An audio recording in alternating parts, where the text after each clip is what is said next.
Kumekuwa na taarifa ya kushtua zaidi kutokea fleet ya Pacific ya Marekani. Ndege mbili za kijeshi za Marekani zimeanguka kando kando katika bahari ya China Kusini zikiwa zinafanya operesheni za kawaida.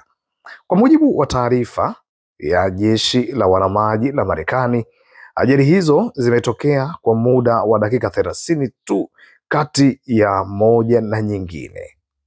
Helikopta ya MH-60R Seahawk ilianguka ndani ya maji.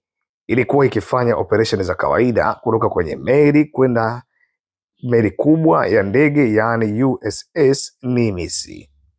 Lakini wafanyakazi wote watatu waliokuwa ndani ya helikopta hiyo waliokolewa salama na wako katikati ya hali tulivu.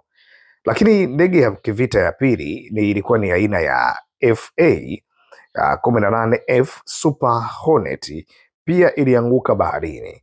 Ilikuwa ikifanya operesheni za kawaida kutoka kwa meli ile ile yaani USS Nimitz, na marubani wote wawili walifanikiwa kuruka yaani eject na waliokolewa salama pia.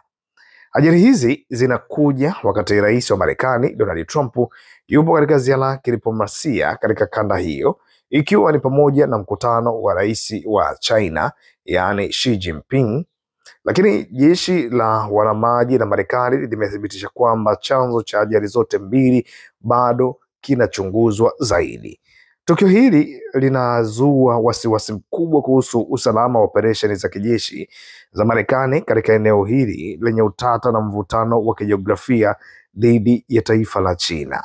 Na kwa sasa taarifa njema ni kwamba hakuna majeruhi ambao wameripotiwa na hata wafanyakazi wote watano wako salama na katika hali nzuri.